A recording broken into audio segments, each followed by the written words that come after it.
Thanks for watching. I'm the Cortic Formula, and today will be a different kind of video. It's something I wanted to talk about for a little bit that I think is an important thing to address. So, to be quite frank with you, I've only gone through some tensor calculus and analysis, okay? And right now I'm doing some topology, but I'm not a full-blown mathematician at this point in time. So, there are experts that are more educated than I am on this topic who have a lot more to say and who might disagree with me and probably have more founded opinions than I do on this issue. That being said, it's something that's bothered me for a little bit, and this concerns infinitesimals, non-rigorous infinitesimals, and limits in normal calculus education. So, to tell you a little about myself, be a little personal for a second, just so you have some context. When I was in 10th grade, I went to the Czech Republic. And right before I went on exchange to the Czech Republic, I was an average pre-calc student. I got an A the second semester, but math wasn't really my thing. I was just kind of doing it because I felt like I needed to. When I saw stuff like this, you know, with the unit circle and definition of cosine and sine, and all the angles, you know, you have pi over 4, pi over 6, and all that kind of stuff. I viewed it as abstract. Oh, the angles will go here, but you know what I mean. I viewed it as abstract nonsense. I wanted to and still want to be an engineer. So I viewed it as a tool. But when I got more into math and stopped viewing it as a tool, I actually got interested in math for math's sake. So going with this, infinitesimals, the idea of viewing the derivative of y with respect to x as this infinitely small change in y or this infinitely small change in x. The idea of doing it as that, and that division yielding a function, made it very easy to do iteration by substitution when it came time to multiply by dx. All you have to do is multiply both sides by dx, and then you have an integral of some function of x with respect to x, and maybe it's some function g of x, g of f of x times derivative of f with respect to x with respect to x. And maybe it made it easier if you just integrated like this and went to g of f of x times g of y, because you had y is equal to f of x. This whole sort of way of looking at it made it easier, right? So as an engineer, as a professional engineer at that time who wasn't actually engrossed in mathematics and viewed mathematics as a tool, I wanted to be an engineer, and I viewed it as a tool, and it made it a lot easier. That being said, as I progressed more into the why of mathematics, not really the how can I apply this, but more of the why things work in mathematics, why limits worked, why things of this nature worked, I found myself questioning this notion, the idea of an infinitely small change in something in an integral and what it actually did didn't sit well with me. The idea of an infinitely small, because I wasn't doing that infinite summation in my mind, I was just taking a limit. And I learned the limit is a tendency of a function's output as a purchase and value. I didn't learn it as, anything else. So I guess the idea of this infinitely small change didn't sit well with me. The idea of within the real numbers, the idea of a infinitely small number that's non-zero did not sit well with me. And to be quite frank, hyperreals do exist. Abraham Robinson's non-standard analysis exists, and I'm not denying the validity of that. Infinitesimals can be put in a rigorous footing in mathematics, and I'm not denying that. That being said, when you're learning calculus and you see these you see some people treating dy over dx as a fraction, other people saying no, well it's sort of a fraction, but not really, other people saying no, never treat it as a fraction, you get really confused. And so I think there needs to be some sort of call for unity in this regard, and sort of the direction of math pedagogy goes, because I, for one, was very confused by this, and now that I've sort of learned analysis, I literally have it right on my desk here. when you learn analysis out of this stuff, or even when you read like speedbox calculus, even when you read something that's a little less extreme than baby root, when you read speedbox calculus, it sort of makes you appreciate the rigor of the epsilon-deltas of it. And so when you're in calculus class, like I am right now, I'm currently in my junior year of high school, and I'm in calculus, and it's really hard for me. I don't want to argue with the teacher because I guess she's trying to do her job and get people to pass the AP exam, but I personally struggle when I see people being told to multiply by dx and treating dx as infinitely small width, because they don't know about hyperreals, and infinitesimals within the reals violate many Archimedean properties, so it's just difficult. So that being said, I just sort of wanted to talk about the pros and the cons of these things a little bit and talk about my experience with them, because I think it's important to bring awareness to the issue of how students are being taught.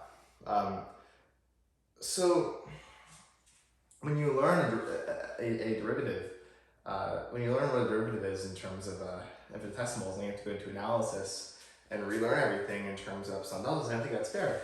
I think you can provide epsilon delta based intuition without providing epsilon deltas, because I'm aware, and I agree that there's an argument. I agree that there's an argument that epsilon delta shouldn't be introduced in most introductory calculus classes, and like it makes sense, but you can still provide epsilon delta based intuition. So, for example, when you do U substitution, some people contend that if you have some composition of functions, I don't know, I turn the slide on. So people contend that if you have some composition of functions, and you set g of x equal to 0, and then you take derivative and you get g prime dx is equal to du, and then you just divide these two things out. Oh yeah, I may have to put g prime x here. So the integral is form, you divide it out, you solve for dx, and you throw it in there, and you end up getting f of u du. Now you can view it in terms of this, but really, the way I do substitutions is I just recognize this form, and I realize that the output is going to be f of g of x, the end result, we have g of x, and so I just look to see what the antiderivative of f is. So for me, this is sort of just a placeholder to find the antiderivative of f, and that's more backed up within you know, the reals and within very basic calculus, because you can't have this infinitely small change within the reals rigorously. Only if you pen the hyperreal numbers, and it takes a lot of rigorous footing. And I'm very strongly in favor of mathematical rigor being accessible to students. So when I see something being taught that will conflict with more recent math that's closer to what they're that will conflict with the math that they're going to learn in a few years, which is standard analysis. They probably won't touch on standard analysis for at least another 5 to 6 years. When I see math that conflicts with that, in favor of this, which won't be rigorous for years, versus I can't justify that. I mean, if you think about it, you have math that doesn't give this approach. That's backed by epsilon delta definitions in the sense that you don't require these infinitesimals. You just need the limits. And that will be not broken down, but strengthened when they go on to read things like this in later analysis courses in late undergraduate years and undergraduate years. I think that we should add to students mathematical education gradually. I don't think we should tear it down. I think non-standard analysis with this stuff should be something that's explored later in graduate levels when they have the rigor to understand the construction of the hyperreals. Because and information on standard analysis and the proofs within it. Because epsilon delta proofs, yeah, they might be a little monotonous, are accessible to early math faculty students. Even in Calculus 1, even if you might necessarily be good at it, you have the ability to understand what's going on with epsilon deltas. And I'm sure if it was actually, if there was a point made of it in Calculus 1 classes, you could probably end up doing some pretty decently complex epsilon delta proofs by the end of that Calculus 1 semester long course. So that being said, I think it's really important that we think about, before I say that, again, I wouldn't call myself an official mathematics educator, but informally, I do it on YouTube. Again, there are professors that would strongly disagree with me that are much more qualified to discuss this than I am. But from the student's point of view, I think we should, especially I think mathematics educators should focus on allowing access to rigor, to allowing us to understand what we're learning through rigor that's accessible now. So non-standard analysis and think like actual proofs of that aren't really accessible to the most undergraduates, because I've looked at a few papers on standard analysis, and some pretty complex stuff in there, to be quite frank. So I think it's important that we consider sort of how we graduate with mathematics, because mathematics is inherently using axioms to discover objects or create objects, and then discover relations between those ideas and objects. So if we teach students something that is later shown to not be rigorous at all within the math that they know, and make them wait until grad school or whenever they're best enough to understand like Robinson's non-standard analysis to actually understand the math that they're doing, I don't think that's right. I think we should build on math gradually, and then sort of how math branches out past Calc 3 and stuff, where you have analysis and maybe some topology and then some linear algebra. Analysis, topology, some differential geometry. Sort of math branches out after that. I think we should have non-standard analysis be one of those branches, not something that's incorporated within the main branch when you go to Calc 1. I don't know, because again, the rigor is accessible. So that's just my thoughts on this. It's something that's really bothered me for a while. I'm going to be honest with you. To be honest with you, I'm sure you can tell, I'm biased against this.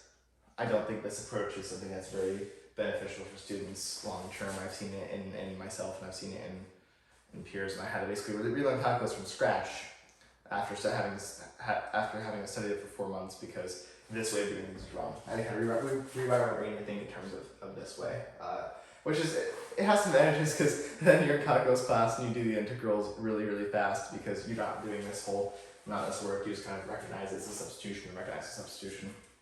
So, I don't know, it's something I want to address for a while.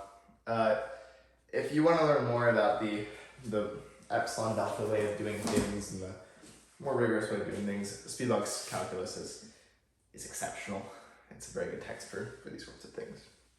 Anyway, I appreciate you paying attention to this video. I know it's something a little different from what I normally do, but next video we'll get back to limits and all that sort of fun stuff. So I appreciate your time. As always, criticism is welcome. You know, if you want to have a conversation about this sort of stuff in the comments, or talk with me, please let me know, and I'd be happy to converse with you. Thank you, and have a great rest of your day.